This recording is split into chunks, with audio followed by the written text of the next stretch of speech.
Asalaamu calaykum waraxmatullaahi wabarakaatuh. Kusoo dhawaada Higgs Technology. Anigana waxaan ahay Maxamed Xirsi.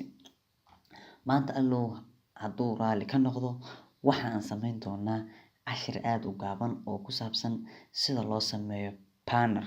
Banner waa wada naqaanaa.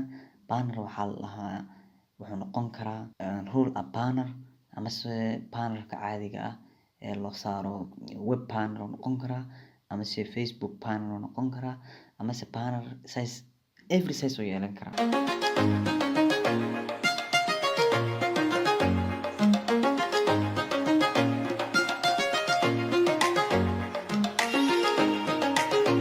Sida hore idinku sheegay maanta waxaan qaadan doonaa banner sida loo sameeyo. Sida u jeedaan banner ayaa hadda inta ku saabsan oo aan hore u sameeyay. Bannerkan ayaan rabaa inaan dib u sameeyo intuusa sida ugu fudud ee loo sameeyo. First add halkan file kadibna new deh kadibna u bixi magaca banner halkan email size intaan ayaa ka dhigaysaa 841 chiefkana high-gana waxaa ka dhigaysaa 400 then okay ayaa leedahay. Markuu sidaan kuugu soo baxo waxaa sameynaysaa oo soo dhaweyn kartaa direct haddaad waa yareyn kartaa control minus iyo control plus control minus deh. Waxaan soo gelinayaa sawir mid ka mid ah jaamacadaha dalka sawirkeeda file kadibna replace kadibna waxaan leeyahay sawirka jaamacadda ii soo geli waa kan waa mid ka mid ah jaamacadda Simad waa sanado hore koleysa u maleynaya inkastoo aniga aan hubin kadib waa yareynaysaa sidaas ayaa ka dhigayaa.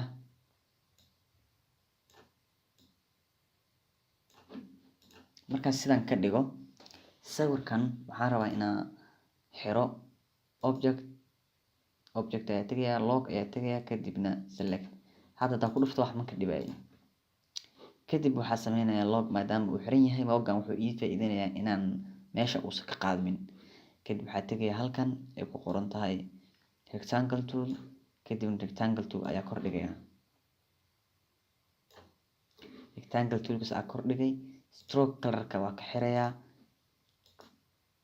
fill the colorkana waxaa ka dhigayaa color blue oo kale kadibna waxaa tagayaa opacity ayaa ka yareynayaa waxaa ka dhigayaa 40 kadib kan hadda meesha saara ayaa xiraya haddana objective ayaa tagayaa log ayaan leeyahay select ayaan leeyahay. Intaa markaa xiro waxaan sameynayaa halkan ayaa tagayaa paint tool ayaa soo dooranayaa geeskan ayaan ku dhufanayaa click kadib straight meesha kaloo la midka ayaa tagayaa click ayaan leeyahay kadib waxaa tagayaa halka centerka ah click ayaan leeyahay kadibna halkan ayaa kusoo xiraya color. Markaa sidaas rectangle-kaas aan sameeyay saddex geesoodkaas dhaho saddex geesoodka markaa sameeyay aan ku dhufanayaa kadib colorka ayaa ka bedelayaa wax ka dhigayaa red kadib asi laftirkiisa waa xirayaa waxaan leeyahay objective kadibna log kadib waxaan soo gelinayaa qoraal text kadib waxaan ku qorayaa success enter start enter here kadibna xarfaha bilowga ayaa capital ka dhigayaa okay. Marka intaas sameeyo waxaan ku sameynayaa control o I highlight kadibna alignmentiga right ka dhigaan leeyahay kadibna farta ayaa weyneynaya kadib farta nooceeda ayaa bedelayaa okay. Midkan ayaan ka dhigay kadib colorka ayaa bedelayaa okay sidaas ayaan ka dhigayaa. Alignmentiga haddaan rabo waxaan ka dhigi karaa midig meesha uu bidix ka dhigay kadibna waan yareynayaa intaan yareynin waxaa tagayaa halkan oo ah characters character waxaa laga soo doortaa window, kadibna waxaa la tagaa type, kadibna waxaa la sii doortaa character. Okay, character markaad tagtid halkan hoose, qaybtaas hoose waxaa ku xusan qayb laga yaray space-ka u dhexeeya fartan, sida success iyo star space-ka u dhexeeya oo kale meesha laga yareeyaa. Markaad sidaas u yareysid, centerka ayaa ku aadinayaa.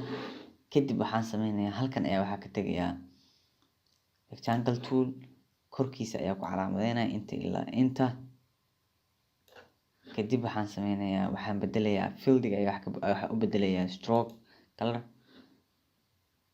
Kadib stroke colorka sidaas markuu noqdo, waxaan sameynayaa, waxaa halkan ka dooranayaa scissor ama maqas. Scissorkan wax lagu jaro ayaan dooranayaa. Kadib halkaas ayaa ka jarayaa cut, halkan waa ka jarayaa cut, sidoo kale halkan waa ka jarayaa, halkan waa ka jarayaa. Kadib waxaa soo qaadanayaa direct select tool, kan ayaan ku dhufanayaa, waa delete, kan ayaan ku dhufanayaa, waa delete. Okay, sidaas markaa u deleted, kan sidaas ayuu kuu noqday success star here. Okay, waxaa ii dhiman qaybtan hoose. Qaybtan hoose waxaa qaybta title lagu qorayo ciwaanada jaamacadda iyo Facebook kala hadday isticmaasho iyo waxyaalaha kale isticmaasho. Kadib waxaan sameynaysaa ayada laftirkeeda waa xiraysaa lock select objective ayaa dooranaysa, select lock ayaa dooranaysa, select ayaa xiraysa. Halkan imaw, ku dhufo F taabo T iyo I, waxaan ka wadaa Facebook, Twitter iyo Instagram. Kadibna waxaa tegayaa farta igu jirto oo loo beat Tbcon oo ah far ayada ku saabsan social media icons ay ku saabsan tahay. Far caadi maahan, waa far sidaan loo sameeyay. Colorka ayaa ka bedelayaa color, tayar ayaa color ka bedelayaa. Text ayaa dooranayaa, halkan ayaa click ku siinayaa.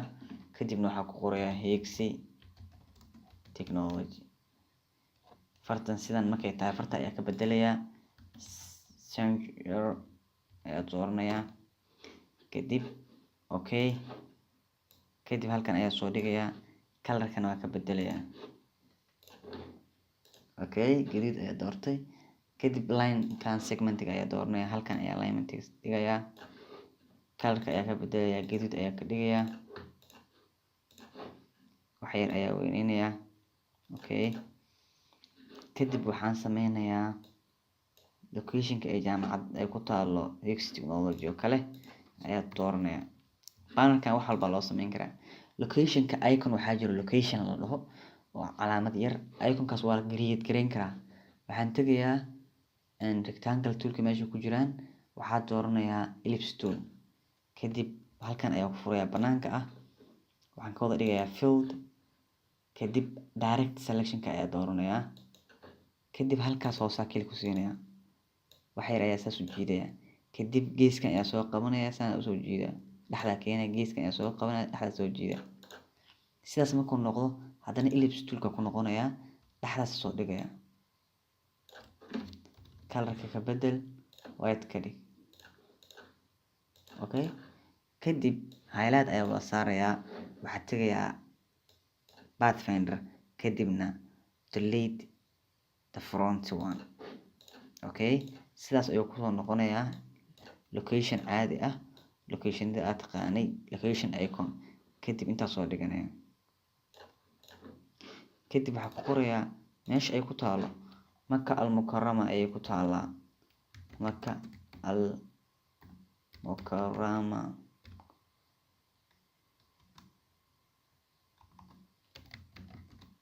Muqdisho. Kadib farta ii yaryarey. Kadib colorkan iga bedel, ii toosi. Colorka bedel. Okay, kadib maxaa ii dhiman color. Loogadii tii hore aan u sameeyay waa tanaa. Tan waxaan rabaa loogadan bis inaan kasoo qaato. Loogada ii soo geli, inta ii soo dhig. Okay, sidaas markaa sameyso, waxaa leedahay objective, kadibna all lock. Kadib colorkan gaduudka ee weynka aan ku dhufanayaa. kadib waxaa ka bedelayaa opacity-ga, waxaa ka dhigayaa 90.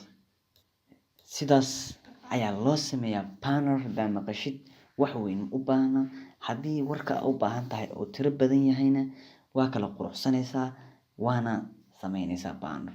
It's not wax dhib badan sidaa filaayo. Waxaan rajeynayaa inuu design-ka idin noqdo mar walba waxaa ku raaxaysataan oo aysan noqon wax adig maskaxda aad iskaga waashaan. Markaad sameynaysid design u fikir maxaa lagaa rabaa, maxaa kuu dhiman, warqad ku qor, balaan yar sameey, kadibna wax le sameey. Then si qurqurxi aad ayuu u quruxsanaanayaa. Waxaan rajeynayaa inaad ka faa'iideen. Subscribe ha hilmaaminina, share-ka iyo like-na yaa la tagin because of waa lacag la'aan. Maraqaan sababta aad ku haysataan waa idin salaamaya.